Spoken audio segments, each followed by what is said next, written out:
সৈয়দনা ইসমাঈল আলাইহিসসালাম ছিলেন ইব্রাহিম আলাইহিসসালামের জ্যেষ্ঠ পুত্র এবং সৈয়দনা ইব্রাহিম আলাইহিস সালাম আল্লাহ তাআলার কাছে দোয়া করেছিলেন, রব্বি হাবলি মিনাস সলিহিন, অর্থাৎ হে আল্লাহ, আপনি আমাকে নেককার সন্তান দান করেন।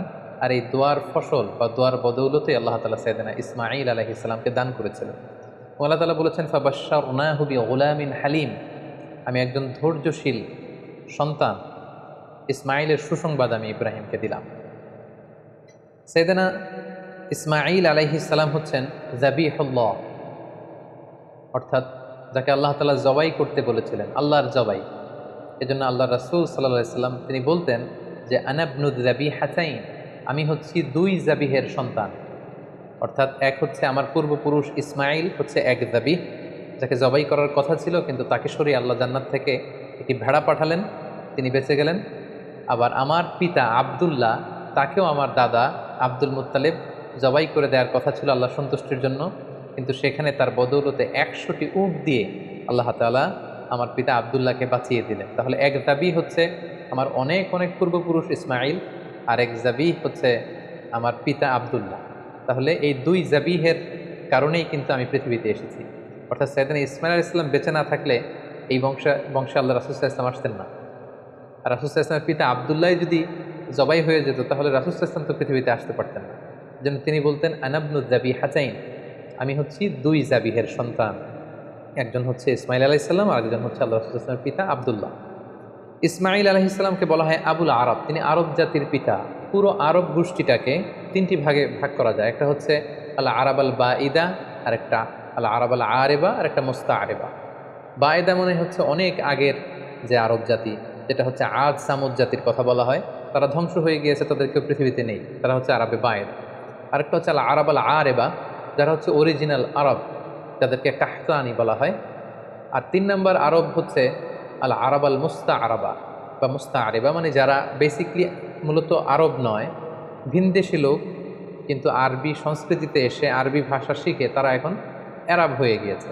আরব জাতিগোষ্ঠীর এই বিশেষ শাখাটির ফাউন্ডার হচ্ছে, আর আরাব আল মুস্তাআরাবার ফাউন্ডার হচ্ছে সৈয়দনা ইসমাঈল আলাইহিস সালাম। এজন্য ওনাকে বলা হয় আবুল আরব, আরব জাতির পিতা। এবং রাসূলুল্লাহ সাল্লাল্লাহু আলাইহি সাল্লাম তিনি কিন্তু ইসমাঈল আলাইহিস সালামের বংশে আগমন করেছেন, তাই তিনি হচ্ছেন বানি ইসমাঈল। আর ইয়াকুব আলাইহিস সালামের পরবর্তী বাকি সব নবী হচ্ছে বানি ইসরাঈল। সাইয়েদনা ইসমাঈল আলাইহিস সালাম এমন একজন নবী যার বদৌলতে আমরা জমজমের কুয়ার পানি পেয়েছি, যে কুয়ার ব্যাপারে রাসূল সাল্লাল্লাহু আলাইহি ওয়াসাল্লাম বলেছেন ইন্নাহা তুআমু তুমিন ওয়া শিফাউ সুকমিন। জমজমের পানি এটা যেমনি মানুষের ক্ষুধা নিবারণ করে, আবার এটা মানুষের রোগ বালাই থেকে শিফা দান করে। পাশাপাশি কুরবানির যে বিধান, অর্থাৎ জিলহজের 10 তারিখে আমরা যে কুরবানি করি ঈদুল আজহার দিন, এই কুরবানির বিধানটাও কিন্তু সৈয়দনা ইসমাঈল আলাইহিস সালামের কারণে আমরা পেয়েছি, আমরা শুনবো সামনে। পাশাপাশি কাবা নির্মাণের সাথেও কিন্তু সৈয়দনা ইসমাঈল আলাইহিস সালাম ওতপ্রোতভাবে জড়িত, কারণ ইব্রাহিম আলাইহিস সালাম প্রধান রাজমিস্ত্রির ভূমিকায় অবতীর্ণ হয়েছিলেন, আর ওনার সাথে সাপোর্ট দেওয়ার জন্য, সহযোগিতার জন্য সৈয়দনা ইসমাঈল আলাইহিস সালাম পাথর বয়ে বয়ে পাথর টেনে পিতার হাতে দিতেন। সৈয়দনা ইসমাঈল আলাইহিস সালামের জন্ম হয়েছিল ফিলিস্তিনে, কিন্তু সেখানে তিনি থাকতে পারেননি। আল্লাহ তাআলার আদেশে ওনার পিতা ইব্রাহিম আলাইহিস সালাম হাজারকে এবং ইসমাঈলকে মক্কার মরুজমিনে রেখে দিয়ে যায়। সারা চাচ্ছিল যে হাজার এবং ইসমাঈল যাতে ফিলিস্তিনে না থাকে। পাশাপাশি আল্লাহ তাআলাও আদেশ করলেন যে প্রিয় কলিজার টুকরার সন্তানকে মক্কার মরুজমিনে তুমি রেখে দিয়ে আসো। ইব্রাহিম আলাইহিস সালাম তাই করলেন, কলিজার টুকরার সন্তান ইসমাঈল আলাইহিস সালামকে এবং তার মা হাজেরাকে মরুভূমিতে রেখে দিয়ে চলে গেলেন। একা ধুধু প্রান্তরে হাজেরার কাছে কিছু নেই, সামান্য কিছু খেজুর আর এক মশক পানি। 1-2 দিন যাওয়ার পরে এই খেজুরও শেষ, পানিও শেষ, কোনো খাবার যেহেতু নেই, হাজেরার স্তনে দুধও নেই, দুধের বাচ্চা ইসমাঈলকে খাওয়ানোর মতো কিছু নেই। আল্লাহর এই নবী সাইয়েদনা ইসমাঈল আলাইহিস সালাম দুধের বাচ্চা, তিনি ছটফট করছিলেন ক্ষুধার যন্ত্রণায়, পানির তৃষ্ণায়। সাইয়েদনা ইসমাঈল আলাইহিস সালাম মক্কার মরুজমিনের মধ্যে তিনি ছটফট করছেন। এই কঠিন দৃশ্য দেখে ধৈর্য ধারণ করা হাজেরার পক্ষে সম্ভব ছিল না। তিনি সাইয়েদনা ইসমাঈল আলাইহিস সালামকে মরুভূমির মধ্যে রেখে পানির সন্ধানে, পাশে একটা ছোট্ট পাহাড় ছিল, পাহাড়টির নাম হচ্ছে সাফা, এই সাফা পাহাড়ের উপরে তিনি আরোহণ করলেন। দূর মরুভূমির এদিক সেদিক তিনি খুঁজতে আরম্ভ করলেন, কোনো কাফলা দেখা যায় কিনা, কাউকে দেখা যায় কিনা, পানির কোনো সন্ধান করা যায় কিনা। না, তিনি কাউকে দেখতে পাচ্ছেন না। আবার তিনি সাফা পাহাড় থেকে নেমে পাশে আরেকটা পাহাড় ছিল, সেটার নাম হচ্ছে মারওয়া, দৌড়ে যে মারওয়াতে উঠলেন। এবার আবার মরুভূমির দিকে তিনি তাকালেন যে কোনো কাফেলা দেখা যায় কিনা, কোনো জনমানুষ দেখা যায় কিনা, পানির কোনো সন্ধান মিলে কিনা, কিন্তু না, তিনি কাউকে দেখতে পেলেন। আবার তিনি মারোয়া থেকে নেমে এসে সাফায় উঠলেন, আবার সাফা থেকে মারোয়ায়। এভাবে তিনি পানির সন্ধানের জন্য সাফা থেকে মারোয়া পাহাড়ের মাঝখানে সেই তপ্ত মরুর বুকে 7 বার তিনি দৌড়াদৌড়ি করেছিলেন। বিবি হাজেরার এই 7 বার টার্ন করাটা, এই দৌড়াদৌড়ি করাটা আল্লাহ তাআলার কাছে এত পছন্দনীয় হয়েছে, হজের সময় প্রত্যেক হাজী সাহেবের এই 2 পাহাড়ের মাঝখানে আস-সা'য়ু বাইনা সাফা ওয়াল মারওয়া, সাফা মারওয়ার মাঝখানে দৌড়াদৌড়ি করাটাকে আল্লাহ তাআলা হাজীদের জন্য ওয়াজিব করে দিয়েছেন। হঠাৎ আল্লাহ তখন ফেরেশতা পাঠালেন। ফেরেশতা বলল, হাজার তুমি যাও, তোমার দুধের ছেলে ইসমাইলের কাছে যাও, তার পাশেই তুমি জমজমের কুয়া দেখতে পাবে। তিনি গেলেন, যে দেখলেন ঠিকই মরুর জমিন পুড়ে সেখান থেকে কলকল করে ভেতর থেকে পানি বের হচ্ছে। তিনি দেখে তো তিনি অবাক হলেন, তিনি আল্লাহর শুকরিয়া আদায় করলেন, এটাই হচ্ছে সেই জমজমের কুয়া। এবং সেখান থেকে তিনি পানি পান করলেন, মশকের ভেতরে পানি ভরে রাখলেন, দুধের শিশু ইসমাইলকে পানি পান করালেন। তিনি দেখতে পেলেন পানি শুধু বেরোচ্ছে আর বেরোচ্ছে, পানি যেন চলে না যায় চারদিকে। তিনি বালু দিয়ে বাঁধ দিতে লাগলেন। আমরা যেমনি পানি ঠেকানোর জন্য বেরি বাঁধ দেই, তেমনি হাজার তিনি বালু দিয়ে বাঁধ দিতে লাগলেন। হাজার কিন্তু আরবি ভাষা জানতো না, তিনি জানতেন ইব্রানি ভাষা, এবং ইসমাইল আলাইহিস সালামও তো ছোট বাচ্চা। সো হাজার ইব্রানি ভাষায়, তার নিজের ভাষায় বালি দিয়ে পানিটাকে আটকে রাখার চেষ্টা করছিলেন, আর ইব্রানি ভাষায় বলছিলেন ঝাম ঝাম, মানে স্টপ স্টপ, থাম, পানি চলে যাস নেই। তিনি পানি আটকানোর জন্য বাদ দিয়ে নিজের ভাষায়, ইব্রানি ভাষায় তিনি বলছিলেন ঝাম ঝাম, মানে থাম থাম। তো ওনার মুখনিসৃত এই ঝাম ঝাম শব্দ দুইটা আল্লাহ তাআলার এত ভালো লেগেছে, কিয়ামত পর্যন্ত এই পানির কুয়ার পানির নাম আল্লাহ তাআলা এটাকে ঝামঝামের কুয়ার পানি হিসেবে নাম করে দিলেন। সুবহানাল্লাহ বিহামদিহি।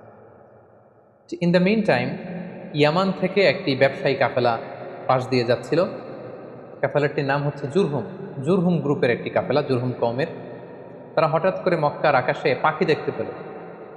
এর আগে কখনো মক্কার আকাশে তারা পাখি দেখেনি। আর আরব এলাকায় কোনো এলাকার উপর দিয়ে পাখি ওড়াউড়ি করা মানে সেখানে পানির অস্তিত্ব রয়েছে। কাফেলার প্রধান বলল, এখানে পাখি আসলো কোত্থেকে? মক্কার এই লোকেশনে তো কখনো আমরা এত বছর ধরে এখানে কাফেলা নিয়ে আসা যাওয়া করি, আমরা তো পাখি দেখিনি, নিশ্চয়ই এখানে পানির কোনো ব্যবস্থা হয়েছে। তারা যেয়ে দেখলো যে একজন নারী, সাথে দুগ্ধপোষ্য ছোট্ট বাচ্চা, আর পাশে একটা কুয়ার মতো, ভেতর থেকে শুধু পানি বেরোচ্ছে। তারা হাজেরার কাছে পানির অনুমতি চাইল, হাজেরা পানির অনুমতি দিলেন। তারা পানি খেয়ে তৃপ্ত হলো।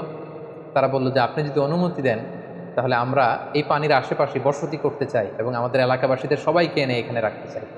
বিবি হাজেরা বললেন, হ্যাঁ অবশ্যই, তোমরা আসতে পারো, পানি খেতে পারো, এখানে বসতি স্থাপন করতে পারো, তবে মনে রেখো এই জমজমের মালিকানা তোমাদের থাকবে না, ওনারশিপ থাকবে আমার কাছে।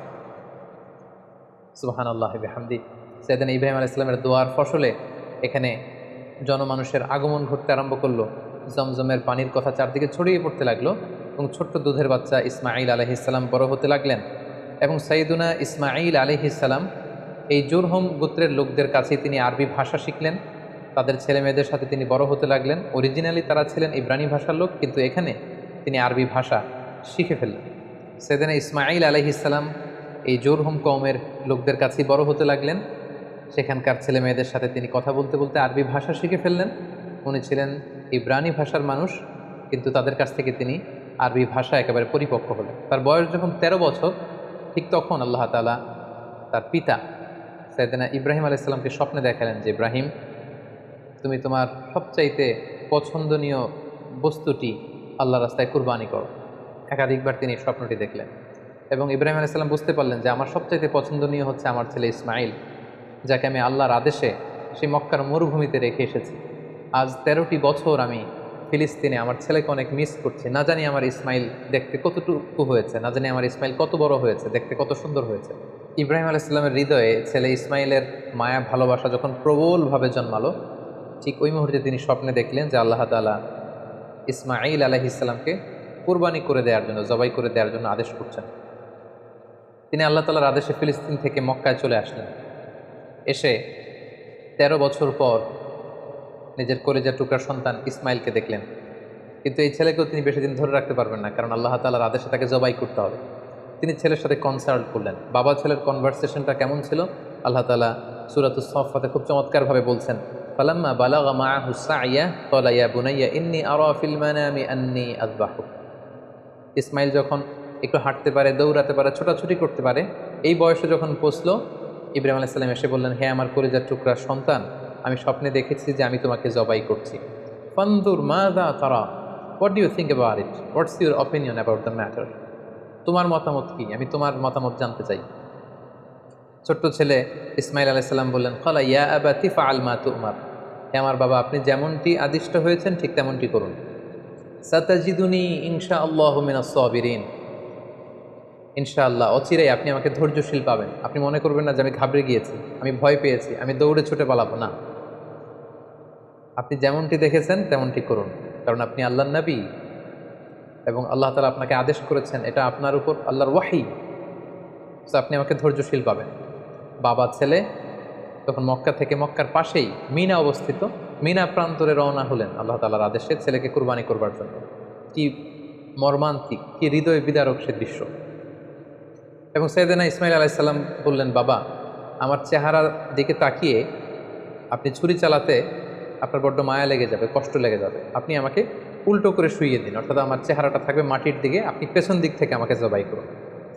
আল্লাহ তাআলা বলছেন, ফালাম্মা আসলামা ওয়া তাল্লাহু লিল জাবিন, দুইজনেই যখন সারেন্ডার করলো, মানে তাদের হৃদয়ে তখন আল্লাহর ভালোবাসা, আল্লাহর আনুগত্যের এই ব্যাপারটা ছাড়া আর কোনো কিছুই নেই।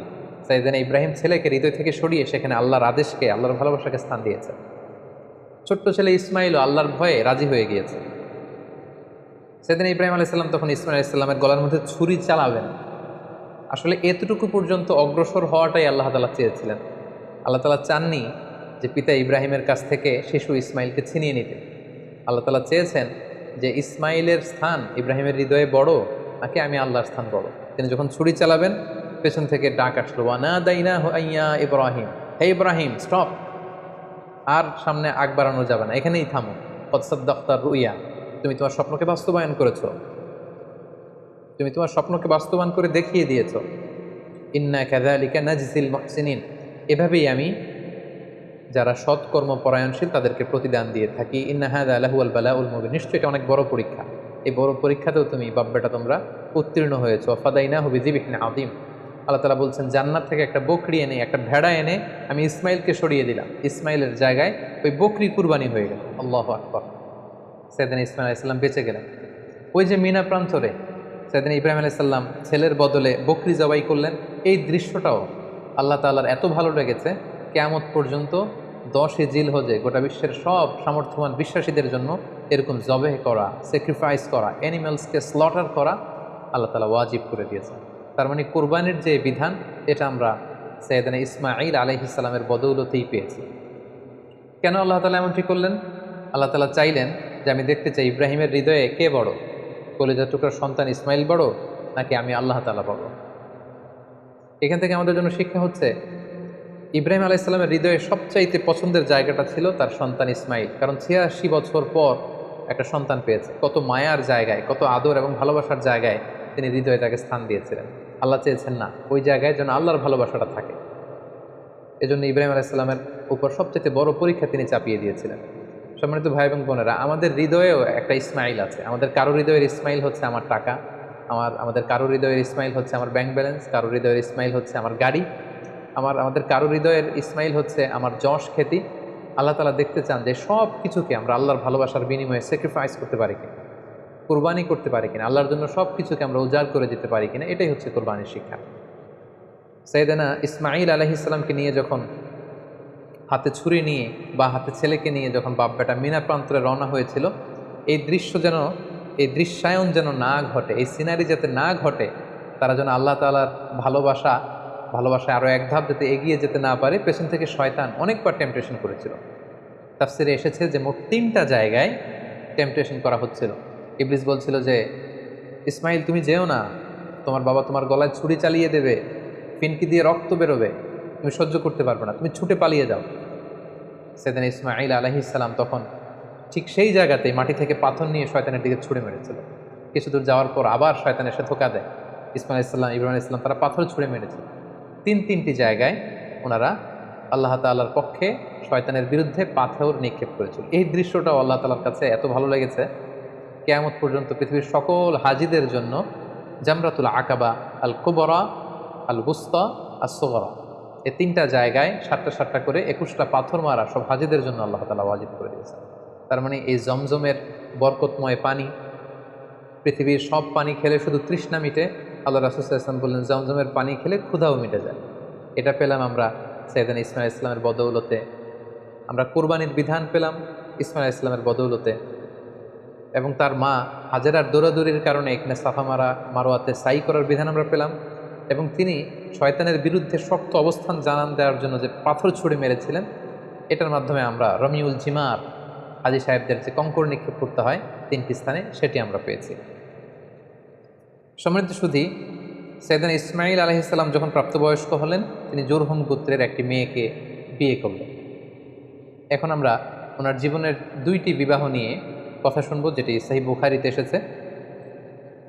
তিনি যখন বিয়ে করলেন অনেক দিন পর, তার মা হাজেরা মারা গেল, অনেক দিন পর সাইয়েদনা ইব্রাহিম আলাইহিস সালাম ফিলিস্তিন থেকে কলেজের টুকরা সন্তান ইসমাঈল আলাইহিস সালামকে দেখতে আসলেন।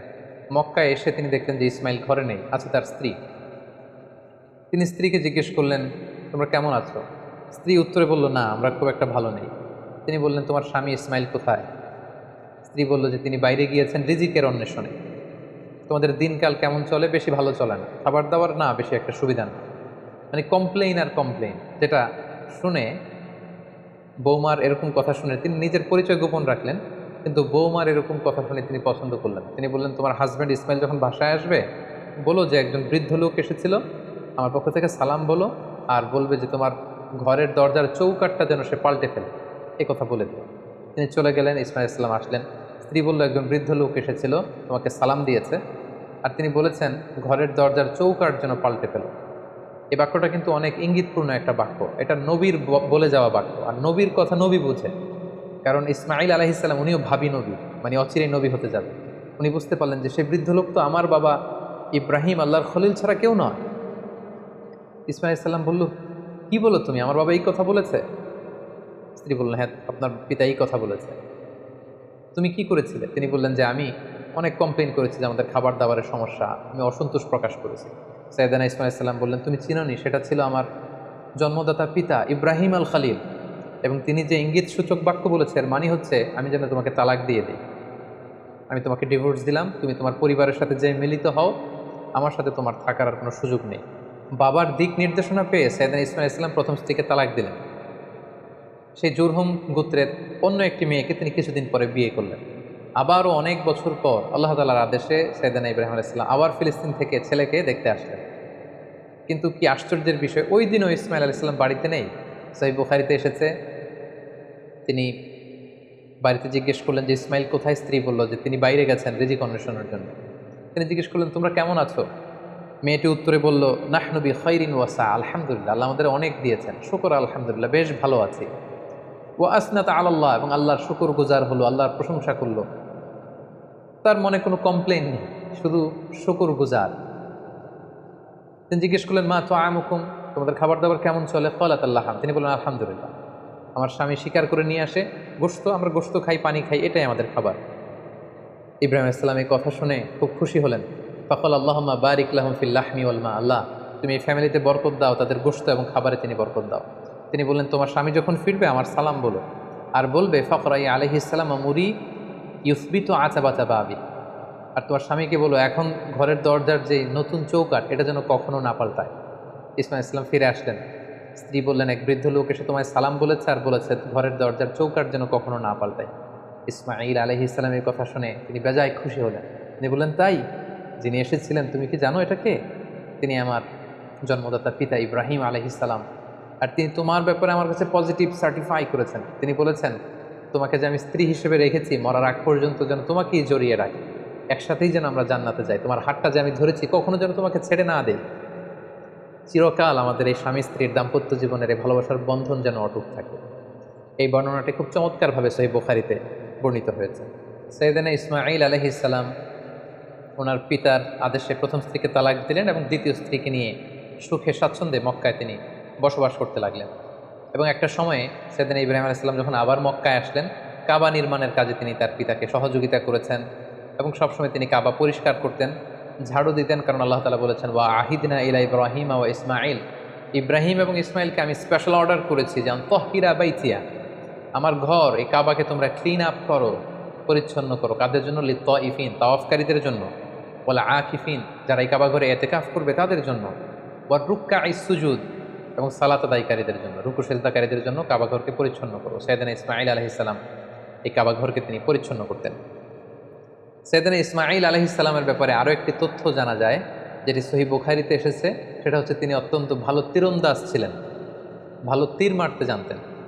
আল্লাহ রাসূল সাল্লাল্লাহু আলাইহি ওয়াসাল্লাম একবার বনু আসলাম গোত্রের পাশ দিয়ে যাচ্ছিলেন একটা বাজারে। তিনি দেখতে পেলেন যে বনু আসলাম গোত্রের লোকেরা তীর দিয়ে প্রশিক্ষণ নিচ্ছে, খেলাধুলা করছে। তখন আল্লাহর হাবিব সাল্লাল্লাহু আলাইহি ওয়াসাল্লাম বললেন, ফাকালা ইরমু বানি ইসমাঈল, হে বনু ইসমাঈল, মানে ইসমাঈলের বংশধর, তোমরা ভালো করে তীর মারো, ভালো করে তীর খেলার প্রশিক্ষণ করো। ফা ইন্না আবাকুম কানা রামিয়া, কারণ তোমাদের আদি পিতা, তোমাদের পূর্বপুরুষ ইসমাঈল আলাইহিস সালাম ছিলেন জবরদস্ত তীরন্দাজ। তিনি চমৎকার তীর দিয়ে তিনি পশু শিকার করতেন। তিনি তীর মারলে সে তীর মিস হতো না। তাহলে ইসমাঈল আলাইহিস সালাম কানা রামিয়ান, তিনি তীরন্দাজ ছিলেন। ইসমাঈল আলাইহিস সালামের দাওয়াতি এরিয়া ছিল মক্কা। মক্কা এবং তার আশেপাশের এরিয়াতে তিনি বেসিকলি দাওয়াতি কাজ করতেন। জুরহুম কওমে তিনি দাওয়াত দিয়েছেন, আমালিক গোত্রের দাওয়াত দিয়েছেন, এবং আহলি ইয়ামান, ইয়ামানবাসীদের যে লোকজন, সেখানে তিনি তাওহীদের দাওয়াত দিয়েছেন।